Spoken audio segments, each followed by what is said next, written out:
Vamos iniciar então o treinamento sobre a dengue na pediatria. A dengue é uma arbovirose transmitida pela picada da fêmea do mosquito Aedes aegypti. O vírus da dengue é um vírus RNA relacionado ao gênero Flavivírus, com características semelhantes aos vírus da chikungunya, zika e febre amarela. Possui 4 sorotipos, 1, 2, 3 e 4. Após a picada por um mosquito Aedes aegypti infectado, os indivíduos podem apresentar sintomas da dengue em um período que varia de 3 a 14 dias. Indivíduos infectados podem transmitir o vírus da dengue e permanecem infectantes aos mosquitos durante todo o período virêmico, que é de aproximadamente 7 dias. A infecção por um determinado sorotipo do vírus da dengue confere imunidade permanente contra esse mesmo sorotipo e proteção cruzada temporária contra os outros sorotipos. Quando suspeitar de dengue, febre maior que 38 graus, com duração entre 2 a 7 dias, associada a pelo menos 2 ou mais das seguintes manifestações: cefaleia ou dor retroorbitária, mialgia, artralgia, prostração, exantema, náuseas ou vômitos, petequias, prova do laço positiva e alterações laboratoriais, sejam elas leucopenia, plaquetopenia e aumento do hematócrito. Apresentações inespecíficas, como recusa alimentar e de líquidos, diarreia, dor abdominal, rubor facial, adinamia, sonolência, irritabilidade e até mesmo dor de garganta podem fazer parte do quadro. Em crianças, pode ocorrer um agravamento súbito do quadro. Como é feito, então, o diagnóstico laboratorial? Durante a fase febril, o diagnóstico pode ser realizado pelo isolamento viral, pela detecção do genoma viral no sangue, o RT-PCR, ou pela detecção de proteínas virais não estruturais, o NS1, por meio de teste rápido. O diagnóstico sorológico é feito por meio da detecção de anticorpos IgM a partir do 6º dia de doença. Os níveis de IgM atingem seu pico máximo por volta do 15º dia de doença e permanecem detectáveis por 30 a 60 dias. Os títulos de IgG se elevam após o 8º dia e permanecem detectáveis por toda a vida. Quais são, então, os sinais de alarme da dengue? Dor abdominal intensa, referida ou a palpação. É uma dor que apresenta-se como progressiva, até contínua ou sustentada e muito intensa. Aparece no final da fase febril. Desordem do sensório. Apresenta-se como irritabilidade, sonolência ou mesmo letargia. Hipotensão postural e ou lipotímia. É um fator de moderada predição para a gravidade do quadro. Sangramento da mucosa. Apresenta-se como gengivorragia, epistaxe, sangramento vaginal não associado à menstruação, hematúria e outros. Acúmulo de fluido, ascite, derrame pleural, derrame pericárdico. Detectado por exame clínico, exames de imagem ou ambos no final do estágio febril. Sua presença não indica a gravidade da doença, mas a probabilidade de evolução para um pior prognóstico. Hepatomegalia apresenta-se com início abrupto, mais de 2 centímetros abaixo do rebordo costal e geralmente é uma hepatomegalia dolorosa. Aumento progressivo do hematócrito é sinal de extravasamento plasmático, idealmente deve ser avaliado em dosagens consecutivas durante o monitoramento. O hematócrito deve ser considerado aumentado se maior que 10% do valor de base ou dos valores medianos próprios para a idade.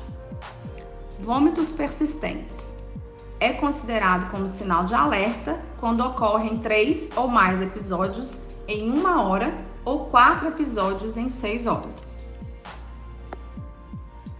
Situações especiais que merecem maior atenção: crianças menores de 2 anos, pacientes com comorbidades, hipertensão, diabetes mellitus, doenças hematológicas crônicas, como anemia falciforme, doença renal crônica, asma e doenças autoimunes.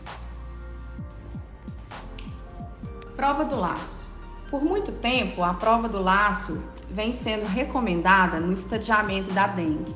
No entanto, uma revisão sistemática publicada em 2022 pela Organização Pan-Americana de Saúde, Organização Mundial de Saúde, OPAS-OMS, identificou 217 estudos em que o valor de predição da prova do laço foi baixo para formas graves e critério de hospitalização.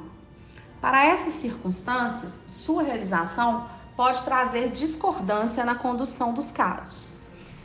Algumas coisas devem ser ressaltadas, né? Na realização da prova do laço, é necessário ter um manguito adequado para cada criança, para cada faixa etária, de acordo com o tamanho do braço, bem como dispor de uma tabela com os valores adequados de pressão arterial sistólica e diastólica, ao qual vai ser consultado para avaliação dos resultados. Como que eu vou realizar, né, a prova do laço? Verificar a pressão arterial da criança e calcular o valor médio pela fórmula: pressão arterial sistólica mais pressão arterial diastólica dividido por 2. Então, a média das PAs vai ser o valor que eu vou buscar. Vou insuflar o manguito até o valor médio e manter durante 5 minutos em adultos e 3 minutos em crianças. Vou então desenhar um quadrado com 2,5 centímetros de lado no antebraço, na região onde foi feita a medida, e contar o número de petequias formadas dentro deste quadrado de 2,5 por 2,5 centímetros. Vou considerar a prova positiva nos adultos se houver 20 ou mais petequias e nas crianças se houver 10 ou mais petequias. Atentar para o surgimento de possíveis petequias em todo o antebraço, dorso das mãos e nos dedos também. Como identificar qual fase da doença e suas principais complicações? Então a gente tem um gráfico, né, mostrando que nos primeiros dias da dengue, ela cursa com a febre alta, podendo chegar até 40 graus ou mais, com sinais de desidratação, comprometimento de alguns órgãos que podem se agravar ao longo dos próximos dias, elevação do hematócrito progressiva, queda de plaquetas progressiva, que coincidem com a fase de viremia elevada e ainda sem complicações secundárias. Por volta do 4º, 5º dia, nós vamos entrar num segundo momento, que é a fase crítica da dengue. Nessa fase, é a fase onde a gente também conhece como defervescência da febre, vai ser a fase onde vão aparecer os sangramentos e o maior comprometimento dos órgãos-alvo, podendo evoluir inclusive com um choque hemorrágico. Vamos observar então uma queda mais acentuada das plaquetas, uma elevação ainda maior do hematócrito e uma redução da carga viral e viremia. Mas nessa fase eu ainda não consigo fazer a detecção por títulos sorológicos. No terceiro momento, depois da passagem do 6º para o 7º dia, vou entrar na fase de recuperação. Nessa fase de recuperação, eu ainda posso voltar a ter febre, mas uma febre mais baixa, um estado febril. Ocorre a reabsorção da sobrecarga de fluidos recebidos, né, ou produzidos durante a fase crítica. Ainda pode ser visto algum comprometimento de órgãos-alvos, as plaquetas começam a se elevar e o hematócrito começa a baixar.